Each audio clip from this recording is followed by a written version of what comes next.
What's going on, everyone? So, I imagine we're going to get a lot of information and details moving forward about the boy in white.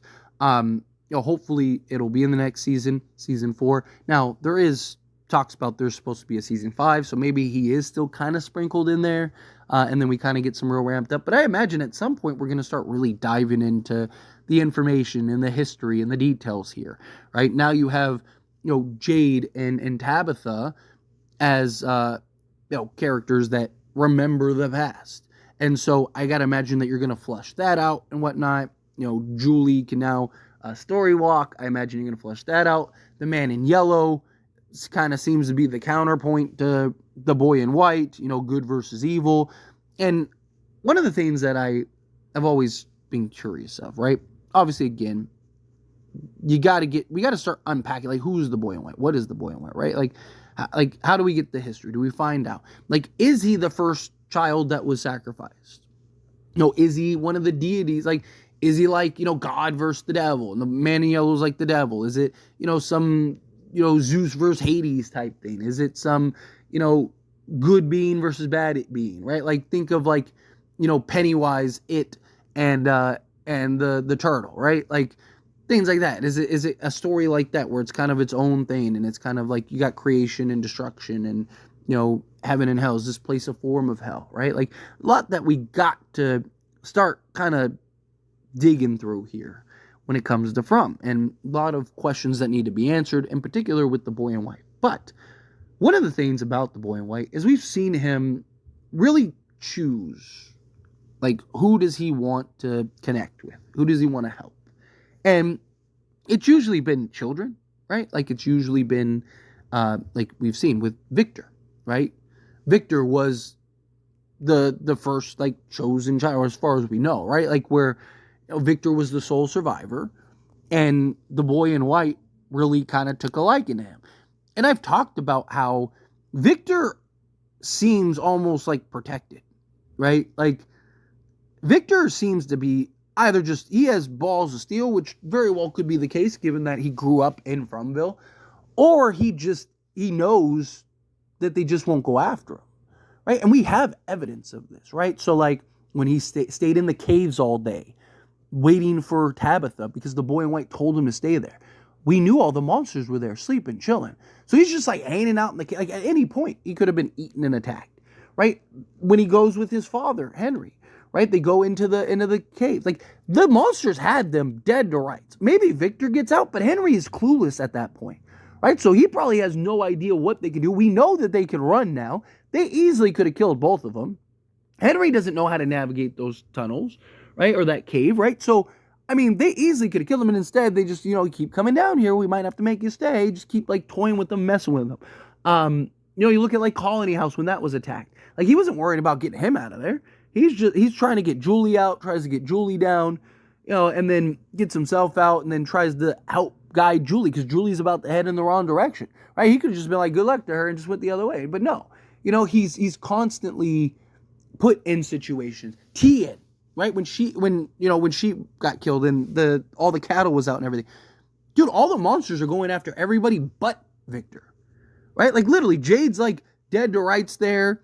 Victor literally runs over to go help him and stuff. Like, so, again, like, Victor just seems like he's at least protected. Maybe he's not fully off limits, but at least protected by the boy in white is my guess.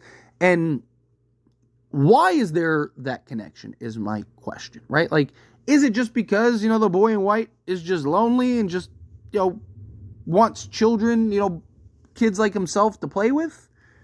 Right? Like, is that what it is? Or somebody to connect to? But they're not, like, playing. They're not, like, hanging out all the time. I mean, you saw Victor and the boy in white do it a little bit. But, like, for the most part, the boy in white just hangs out, chills by himself, living his best life, whatever he does during the day.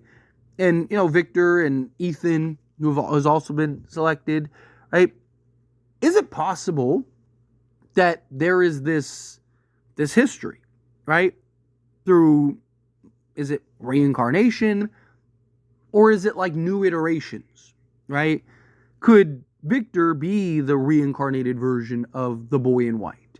And maybe or not Ethan, Victor was the reincarnated version of the boy in white. Maybe Ethan was supposed to be, because remember, Victor was supposed to die like everyone else, and he did it, right? So, is it possible that Victor is, that was supposed to be that reincarnated version? He didn't die, and then Ethan comes, and he was supposed to be the same, but Victor didn't die, right?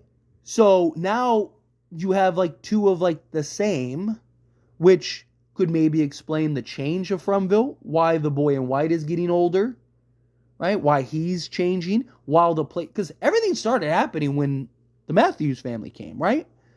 Well, what was the cause? Why? Why did everything just start going to, you know what? While the Matthews showed up, everything was peaceful and fine for that point. Things changing in ways that, Victor's been there for 40 years and he's never seen changes like this. Is it because that there's things, because FROMVILLE we've seen is very constant, is very specific, right? From just the way that the monsters interact, right? Like, we've seen, like, they'll always go to like the same spots, they'll always do the same things. It's just repetitive patterns, right? Obviously, if something throws a wrench into that, then they'll adjust to that, right? Like when the ambulance comes, like why Randall was like, no, you don't understand. They do the same thing every night. Every night, this one's here, this one's there, right? Like, and they just sit here and it's like clockwork, right? He can set a watch to it. And then you saw something changed, right? So is that why it's changing, right? Is Ethan and Victor being in the same place the cause for it, right? And because, again, maybe it's not just straight up reincarnation, but we know now that reincarnation is a big thing, right? Like it's a big piece. And all these people in the town have to be deliberate, right? Like you're telling me that everything is so specific, everything is so recurring, except for all the other people, but like a handful of people. I just think that that'd be silly. So there has to be, whether it's a bloodline thing, right? Maybe Ethan is connected through blood, because you got to remember, Tabitha is technically, Victor's mother, right? Not like directly, but indirectly through, secondhand by reincarnation, right? She's the stepmother, right? Like spiritual mother, right? But so there is that bloodline and connection. There is that kind of, like, is it a lineage thing? Like, what is it? Right? Is that why everyone's involved? So maybe because Victor was supposed to die, he didn't die. Ethan shows up. Ethan's not supposed to be there because Victor is there, right? So now you have two of the same, and it's caused and thrown a wrench in everything, right? And, because you got to, like, again, there seems to be these patterns. There seems to be these trends, right? Like, so if you have the man in yellow, and let's say he was the father, right? He was the parent, that the first that sacrificed his child or something, right? And then you have, say the child, right? The boy in white. Was there another child? Was there a mother? Did they escape, right? Like, there's a lot of directions that they can go with this. Obviously, this is all just, speculation and just thought. But you can see, like, the struggle here, right? Like, there has to be a cause for the change. There has to be something that caused the change. And the change didn't start until the Matthews got there. Okay, well, what's the one thing that shouldn't have happened that did? Victor living, right? Like, because the entire town gets wiped out, and then years pass, and then the new cycle comes. Right? So, why? Victor has been trying to prevent the massacre, right? That was like a huge story point. So my guess is that there is some type of connection between Victor and the boy in white that is more than just like he was the survivor, so they're friends. Right? Again, maybe Victor is the second version, reincarnated version of the boy in white. Maybe not directly, maybe it is just like the new iteration of it or something. Right? And then you have, or maybe, like I said, maybe it's a bloodline thing. What if Victor, you trace back the blood, line, and he's the great nephew or whatever of the boy in white or something, or brother, or well, it couldn't be brother, but you get my point, right? Like, what if he's whatever, like cousin, whatever, like you trace the lineage all the way down, and the boy in white is related somehow. And then maybe you do the same thing with Ethan. Maybe it is a bloodline thing. Maybe it is this connection between the boy in white and Victor. Because, again, there has to be something. There has to be a reason why boy in white is so attached to Victor.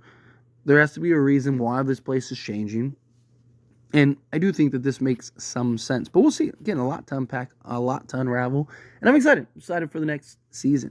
Time will tell. We'll see how it all plays out. But anyway, as always, this is a discussion.